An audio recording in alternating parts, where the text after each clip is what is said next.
Olá, seja bem-vindo, seja bem-vinda a mais um vídeo no canal Ouvido Mágico. Esse é o 19º capítulo do livro O Cortiço, de Aloísio Azevedo, publicado pela primeira vez em 1890. Antes, não esqueça de se inscrever no canal, deixar um joinha e, se puder me ajudar, meu Pix e o Apoia-se estarão na descrição e no primeiro comentário. Boa história!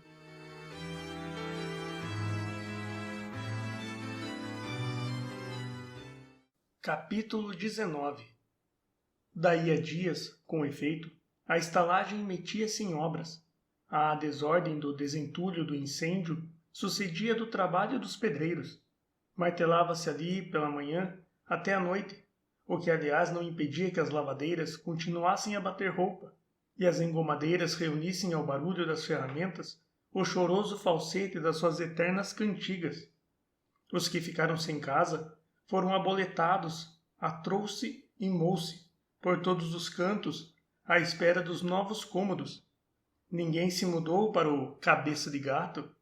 As obras principiaram pelo lado esquerdo do cortiço, o lado do Miranda. Os antigos moradores tinham preferência e vantagens nos preços.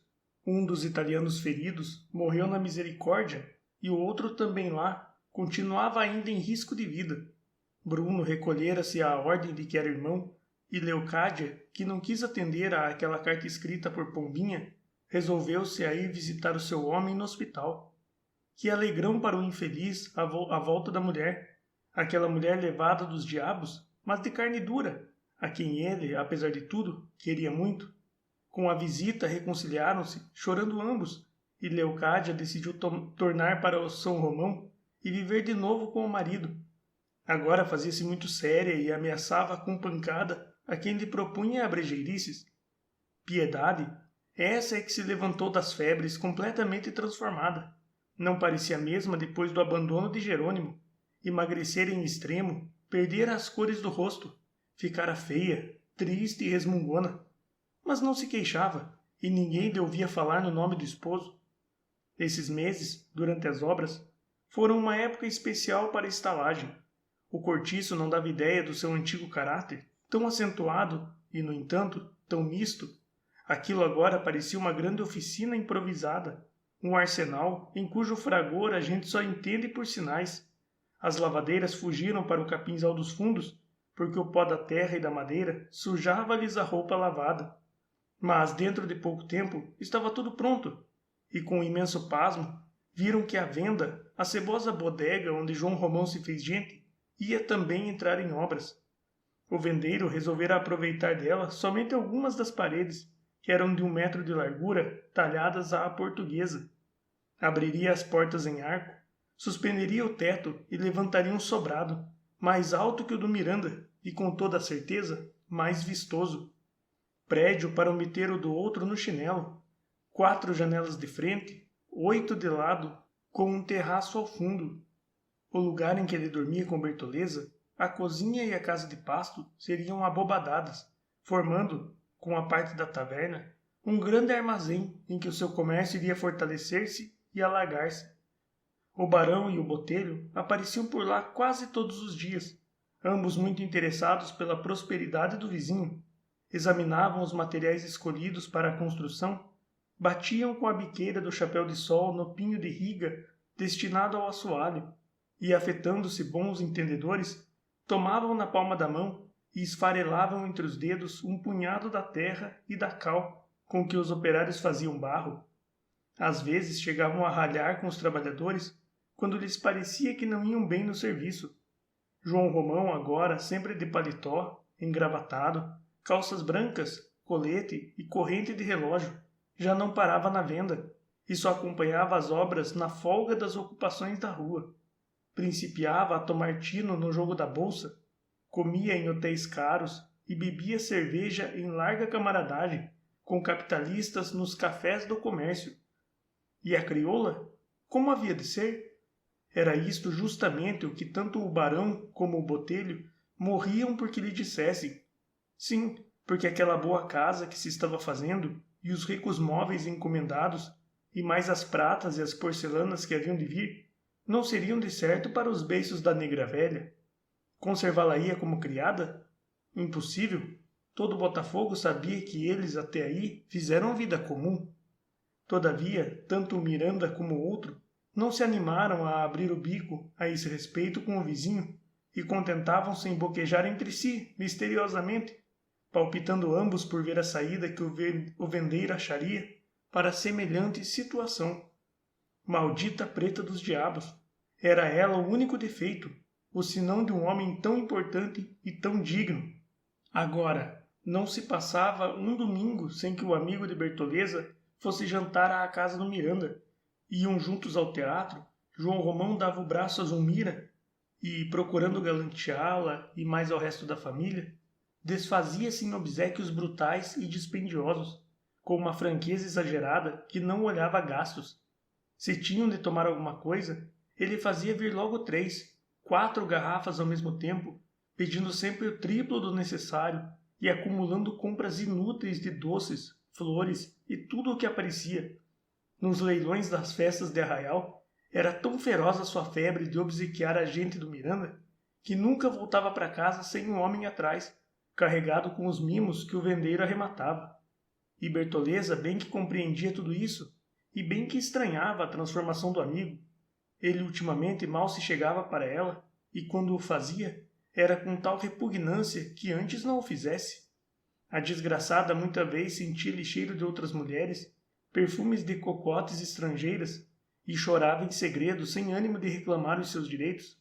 Na sua obscura condição de animal de trabalho, já não era o amor o que a mísera desejava, era somente confiança no amparo da sua velhice, quando de todo lhe faltassem as forças para ganhar a vida, e contentava-se em suspirar no meio de grandes silêncios durante o serviço de todo o dia, covarde e resignada, como seus pais que a deixaram nascer e crescer no cativeiro. Escondia-se de todos, mesmo da gentalha do frege e da estalagem, envergonhada de si própria, amaldiçoando-se por ser quem era, triste de sentir-se a mancha negra, a indecorosa nódoa daquela prosperidade brilhante e clara. E, no entanto, adorava o amigo. Tinha por ele o fanatismo irracional das caboclas do Amazonas pelo branco a que se escravizam, dessas que morrem de ciúme, mas que também são capazes de matar-se para poupar ao seu ídolo a vergonha do seu amor. O que custava aquele homem consentir que ela, uma vez por outra, se chegasse para junto dele? Todo o dono, nos momentos de bom humor, afaga o seu cão. Mas qual? O destino de Bertoleza fazia-se cada vez mais estrito e mais sombrio. Pouco a pouco deixara totalmente de ser a amante do vendeiro para ficar sendo só uma sua escrava. Como sempre, era a primeira a erguer-se e a última a deitar-se. De manhã, escamando peixe, à noite, vendendo-o à porta para descansar da trabalheira grossa das horas de sol. Sempre sem domingo, nem dia santo, sem tempo para cuidar de si, feia, gasta, imunda, repugnante, com o coração eternamente emprenhado de desgostos que nunca vinham à luz. Afinal, convencendo-se de que ela, sem ter ainda morrido, já não vivia para ninguém, nem tampouco para si, desabou num fundo entorpecido apático, estagnado como um charco podre que causa nojo. Fizera-se às vésperas, desconfiada, sobrou-lhe o carrancudo, uma linha dura de um canto ao outro da boca, e durante dias inteiros, sem interromper o serviço que ela fazia agora automaticamente, por um hábito de muitos anos, gesticulava e mexia com os lábios, monologando sem pronunciar as palavras. Parecia indiferente a tudo que a cercava. Não obstante, certo dia em que João Romão conversou muito com Botelho, as lágrimas saltaram dos olhos da infeliz e ela teve de abandonar a obrigação, porque o pranto e os soluços não lhe deixavam fazer nada. Botelho havia dito ao vendeiro: "Faça o pedido, é ocasião." "Hein? Pode pedir a mão da pequena, está tudo pronto." "O barão dá-ma?" "Dá." "Tem certeza disso?" "Ora, se não tivesse, não lhe diria desse modo." "Ele prometeu?" "Falei-lhe, fiz-lhe o pedido em seu nome, disse que estava autorizado por você. Fiz mal?" "Mal? Fez muito bem. Creio até que não é preciso mais nada." "Não. Se o Miranda não vier logo ao seu encontro, é bom você lhe falar, compreende?" Ou escrever. Também. E a menina? Respondo por ela. Você não tem continuado a receber as flores? Tenho. Pois então, não deixe pelo seu lado de ir mandando também as suas, e faça o que ele disse. Atire-se, seu João. Atire-se enquanto o angu está quente.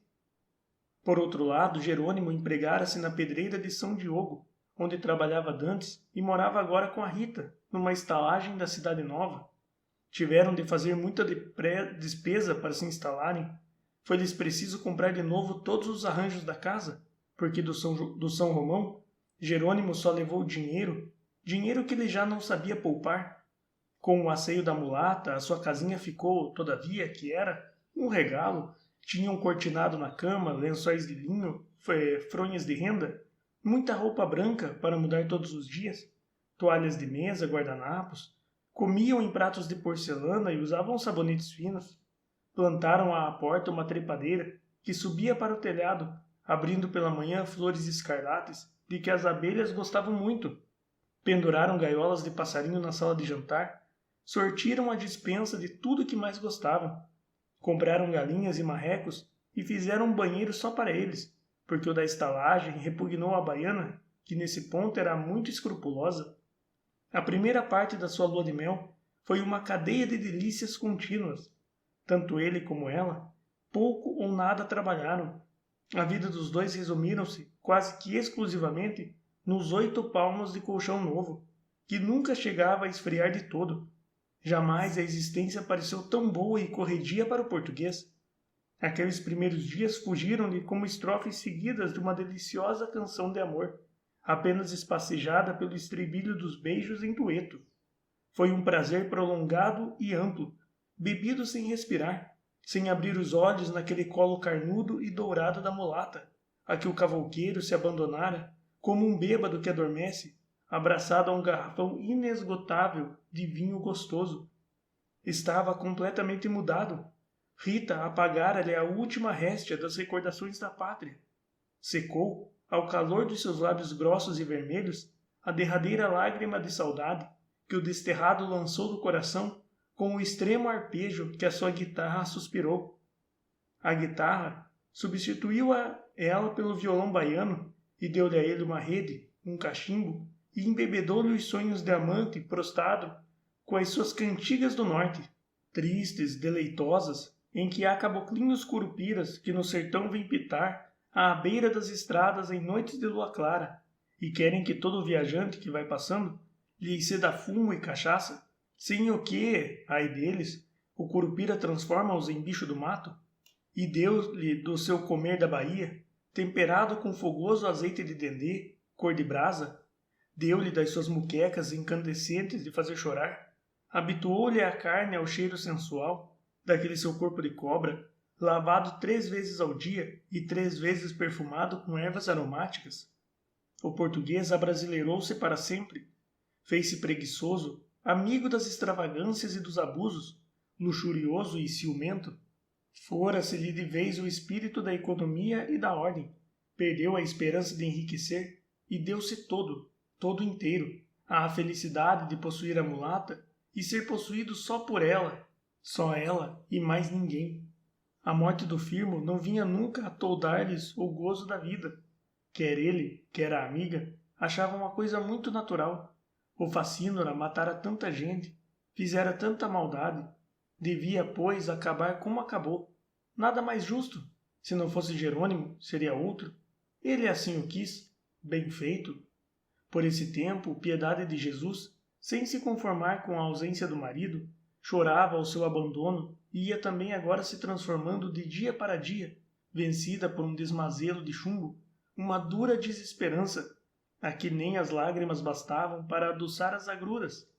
A princípio, ainda a pobre de Cristo tentou resistir com coragem àquela viuvez pior que essa outra, em que há para elemento de resignação a certeza de que a pessoa amada nunca mais terá olhos para cobiçar mulheres, nem boca para pedir amores. Mas depois começou a afundar sem resistência na lama do seu desgosto, covardemente, sem forças para iludir-se com uma esperança fátua, abandonando seu abandono, desistindo dos seus princípios, do seu próprio caráter, sem se ter já neste mundo na conta de alguma coisa e continuando a viver somente porque a vida era teimosa e não queria deixá-la ir apodrecer lá embaixo por uma vez. Deu para desleixar-se no serviço. As suas freguesas de roupa começaram a reclamar. Foi-lhe fugindo o trabalho pouco a pouco.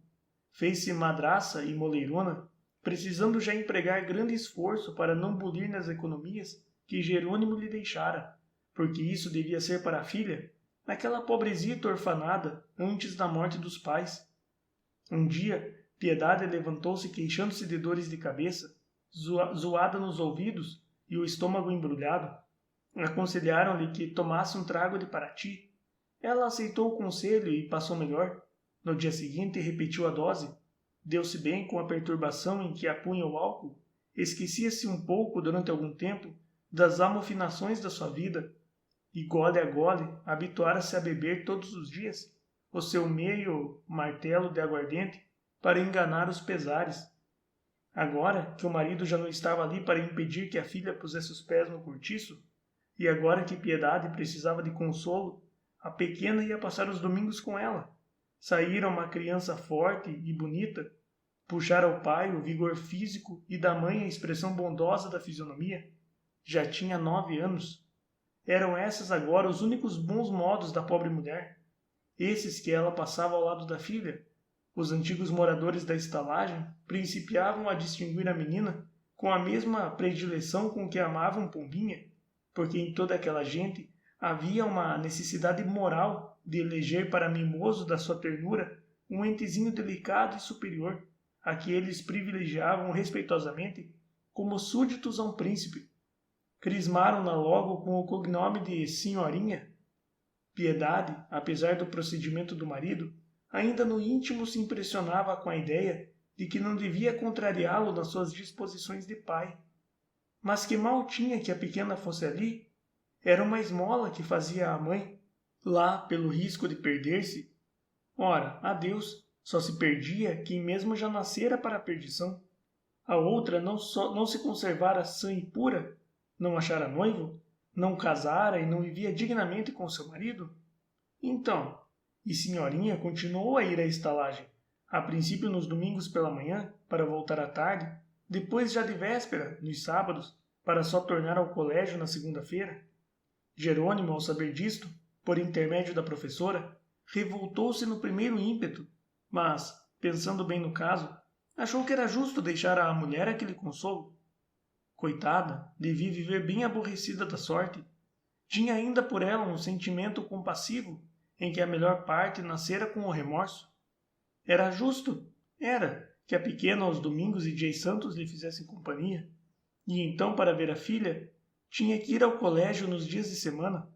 Quase sempre levava-lhe presentes de doce, frutas, e perguntava-lhe se precisava de roupa ou de calçado. Mas um belo dia apresentou-se tão ébrio que a diretora lhe negou a entrada.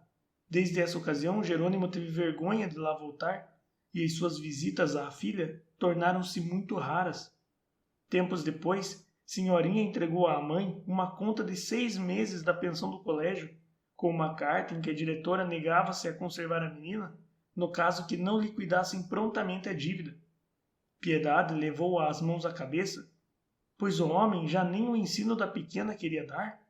Que lhe valesse Deus, onde iria ela fazer dinheiro para educar a filha? Foi à procura do marido, já sabia onde ele morava. Jerônimo recusou-se por vexame, mandou dizer que não estava em casa. Ela insistiu, declarou que não arredaria dali sem lhe falar. Disse em voz bem alta que não ia lá por ele, mas pela filha que estava arriscada a ser expulsa do colégio. Ia para saber que destino lhe havia de dar, porque agora a pequena estava muito taluda para ser enjeitada na roda. Jerônimo apareceu, afinal, com um ar triste de vicioso envergonhado que não tem ânimo de deixar o vício.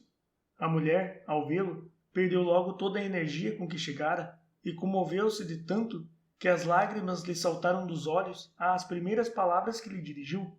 E ele abaixou os seus e fez-se lívido defronte daquela figura avelhantada, de peles vazias, de cabelos sujos e encanecidos.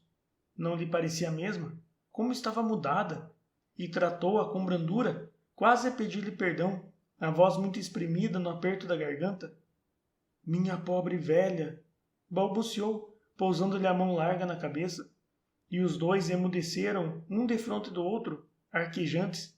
Piedade sentiu ânsias de atirar-se-lhe nos braços, possuída de imprevista ternura com aquele simples afago do seu homem. Um súbito raio de esperança iluminou-a toda por dentro, dissolvendo de relance os negrumes acumulados ultimamente no seu coração. Contava não ouvir ali senão palavras duras e ásperas, ser talvez repelida grosseiramente, insultada pela outra e coberta de ridículo pelos novos companheiros do marido. Mas ao encontrá-lo também triste e desgostoso, sua alma prostrou-se reconhecida, e assim que Jerônimo, cujas lágrimas corriam já silenciosamente, deixou que a sua mão fosse descendo da cabeça ao ombro e depois à cintura da esposa, ela desabou, escondendo o rosto contra o peito dele, numa explosão de soluços que lhe faziam vibrar o corpo inteiro. Por algum tempo choraram ambos, abraçados. Consola-te. Que queres tu? São desgraças, disse o cavouqueiro, afinal, limpando os olhos. Foi como se eu tivesse te morrido, mas podes ficar certa de que te estimo e nunca te quis mal. Volta para casa, eu irei pagar o colégio da nossa filhinha e hei de olhar por ti. Vai e pede a Deus Nosso Senhor que me perdoe os desgostos que te tenho eu dado. E acompanhou-a até o portão da estalagem. Ela, sem poder pronunciar palavra, saiu cabisbaixa, a enxugar os olhos no xale de lã, sacudida ainda de vez em quando por um soluço retardado. Entretanto, Jerônimo não mandou saldar a conta do colégio no dia seguinte, nem no outro, nem durante todo o resto do mês. E ele, coitado, bem que se mortificou por isso, mas onde ir buscar dinheiro naquela ocasião? O seu trabalho mal lhe dava agora para viver junto com a mulata. Estava já alcançado nos seus ordenados e devia ao padeiro e ao homem da venda. Rita era desperdiçada e amiga de gastar a larga. Não podia passar sem uns tantos regalos de barriga e gostava de fazer presentes. Ele, receoso de contrariá-la e quebrar o ovo da sua paz, até aí tão completo com respeito à baiana, subordinava-se calado e afetando até satisfação. No íntimo, porém, o infeliz sofria deveras. A lembrança constante da filha e da mulher apoquentava-o com pontas de remorso, que dia a dia alastravam na sua consciência, à proporção que esta ia acordando daquela cegueira. O desgraçado sentia e compreendia perfeitamente todo o mal da sua conduta, mas só a ideia de separar-se da amante punha-lhe logo o sangue doido e apagava-se-lhe de novo à luz dos raciocínios. Não, não, tudo o que quisessem, menos isso. E então, para fugir àquela voz irrefutável que estava sempre a se razinar dentro dele, bebia em camaradagem com os companheiros e habituara-se dentro em pouco à embriaguez. Quando Piedade, 15 dias depois da sua primeira visita, tornou lá, um domingo, acompanhada pela filha, encontrou-o bêbado numa roda de amigos.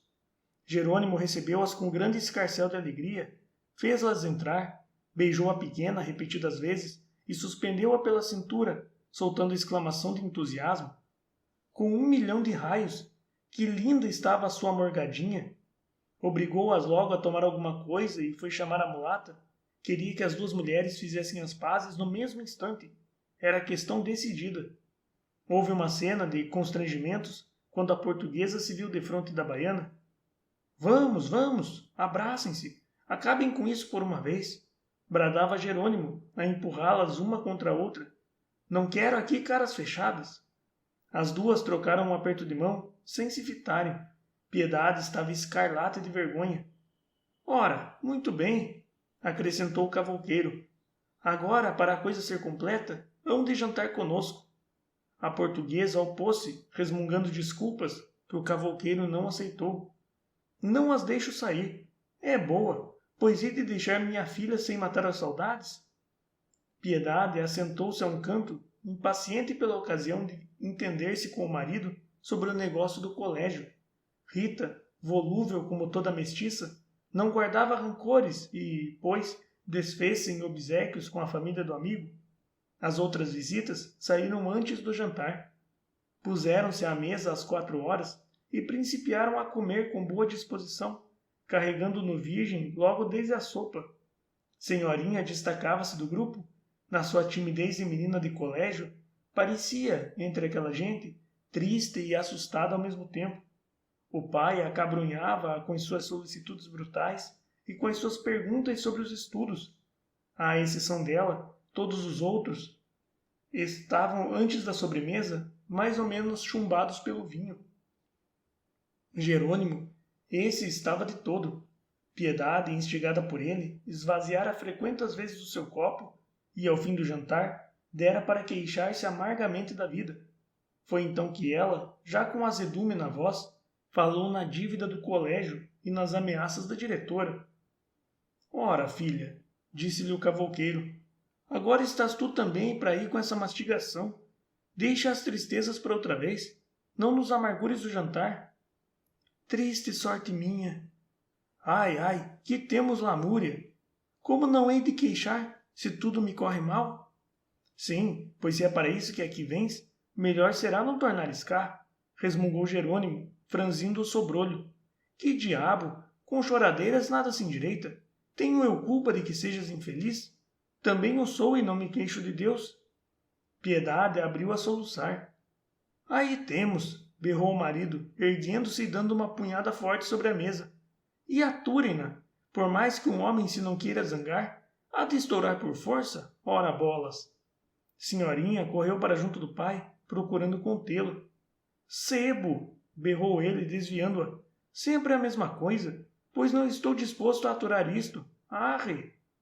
Eu não vim cá por passeio, prosseguiu Piedade entre lágrimas. Vim cá para saber da conta do colégio. Pague a você, que tem lá o dinheiro que lhe deixei. Eu é que não tenho nenhum. Ah, então com que não pagas? Não, com 1 milhão de raios. É que és muito pior do que eu supunha. Sim, hein? Pois então deixe-me cá com toda a minha ruindade e despache o beco. Despache-o antes que eu faça alguma asneira. Minha pobre filha, quem olhará por ela, senhor dos aflitos? A pequena já não precisa de colégio. Deixa-a cá comigo que nada lhe faltará. Separar-me de minha filha? A única pessoa que me resta? Oh, mulher, você não está separada dela a semana inteira? Pois a pequena, em vez de ficar no colégio, fica aqui e aos domingos irá vê-la. Ora, aí tem. Eu quero antes ficar com minha mãe, balbuciou a menina, abraçando-se à Piedade. Ah, também tu, ingrata, já me fazes guerra? Pois vão com todos os diabos, e não me tornem cá para me ferver o sangue, que já tenho de sobra com que arreliar-me. Vamos daqui, gritou a portuguesa, travando da filha pelo braço. Maldita a hora em que vim cá. E as duas, mãe e filha, desapareceram, enquanto Jerônimo, passeando de um lado para o outro, monologava, furioso, sobre a fermentação do vinho. Rita não se metera na contenda, nem se mostrara a favor de nenhuma das partes. O homem, se quisesse voltar para junto da mulher, que voltasse, ela não o prenderia, porque amor não era obrigado. Depois de falar só por muito espaço, o cavouqueiro atirou-se a uma cadeira, despejou sombrio 2 dedos de laranjinha num copo e bebeu-os de um trago. Arre! Assim também não. A mulata então aproximou-se dele por detrás, segurou-lhe a cabeça entre as mãos e beijou-o na boca, arredando com os lábios a espessura dos bigodes. Jerônimo voltou-se para a amante, tomou-a pelos quadris e assentou-a em cheio sobre as suas coxas. Não te rales, meu bem, disse ela, afagando-lhe os cabelos. Já passou. Tens razão. Besta fui eu em deixá-la por pé cá dentro de casa.